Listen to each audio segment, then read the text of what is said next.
अब जो बयान दिया गया है पवन सिंह के लिए कि भैया कोई लकीर नहीं खींची, तो ये गलत मानता हूं मैं।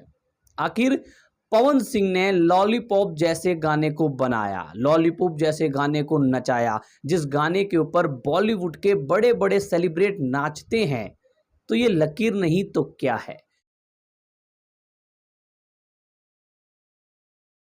खेसारी जी पे बयान देकर कंट्रोवर्सी शायद कम हुई थी, इसलिए प्रदीप पांडे चिंटू जी ने पवन सिंह के ऊपर भी एक ऐसा बयान दे दिया जिसके कारण चिंटू जी को खेसारी जी के फैंस और पवन जी के फैंस की तरफ से बहुत ज़्यादा ट्रोल किया जा रहा है, बहुत ज़्यादा हेट मिल रहा है। देखिए, सबसे पहले खेसारी जी पे बयान दिया था तो वो पूरी तरह बयान गलत था। अब जो बयान दिया गया है पवन सिंह के लिए कि भैया कोई लकीर नहीं खींची, तो ये गलत मानता हूं मैं। आखिर पवन सिंह ने लॉलीपॉप जैसे गाने को बनाया, लॉलीपॉप जैसे गाने को नचाया, जिस गाने के ऊपर बॉलीवुड के बड़े बड़े सेलिब्रिटी नाचते हैं, तो ये लकीर नहीं तो क्या है। अब बॉलीवुड में शाहरुख खान की एक फिल्म है DDLJ, वो सिनेमा घरों में मतलब बहुत साल चली थी, तो वो लकीर नहीं तो क्या है।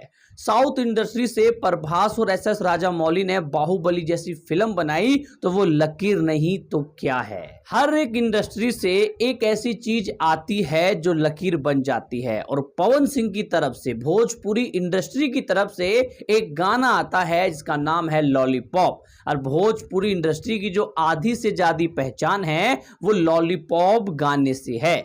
मतलब किसी आदमी से अगर आप पूछोगे कि भैया भोजपुरी का कौन सा गाना सुना है, तो और किसी गाने को गाए या ना गाए, पर लॉलीपॉप गाने को वो गाता ही गाता है। तो ये लकीर नहीं तो क्या है। मैं अभी पवन सिंह ने जितनी भी लकीर खींची है उनको लकीर मत मानो, ठीक है, लेकिन जो उन्होंने हकीकत में लकीर खींची है तो भैया वो लकीर थी, वो लकीर है, वो लकीर रहेगी। प्रदीप पांडे चिंटू जी के इस वीडियो में रिपोर्टर पूछते हैं कि आपकी कोई कंट्रोवर्सी क्यों नहीं होती।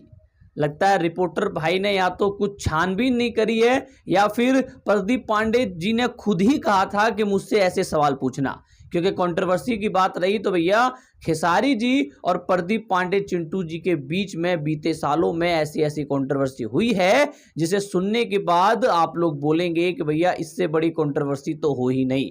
चिंटू जी के जो पिताजी हैं वो लाइव आके खेसारी जी के नाम पर अपने आप को कुछ करने की बात बोल रहे थे कि भैया मैं अपने आप को ये कर लूंगा खेसारी का नाम लेके।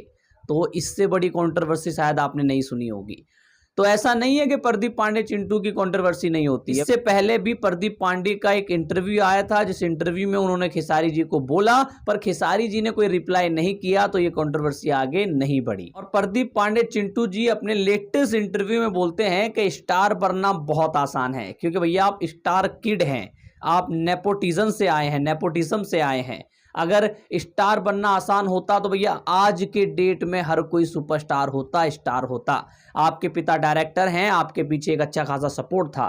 अगर आपको असली संघर्ष पूछना है, असली स्टार से बात करनी है, स्टार बनना कितना मुश्किल काम है, आप ये खेसारी लाल यादव जी से पूछिए। कोई बैकग्राउंड नहीं था उस बंदे का, मतलब एक्टिंग से और गायकी से कोई लेना देना नहीं था, लेकिन आज वो अपने दम पे स्टार बना है। तो स्टार बनना कितना मुश्किल है ये आप लोग खेसारी लाल से पूछें, और स्टार बनना कितना आसान है ये आप चिंटू जी से पूछ सकते हैं, क्योंकि चिंटू जी के पिताजी डायरेक्टर थे और उनके पीछे एक अच्छे खासे एक सक्सेसफुल डायरेक्टर का हाथ था, तो वो एक सुपरस्टार बन गए। खैर, आप लोग क्या सोचते हैं जो भी चिंटू जी ने इंटरव्यू दिया है पवन सिंह के लकीर के बारे में, या फिर स्टार बनना आसान है या नहीं है, कमेंट करके अवश्य बताएं।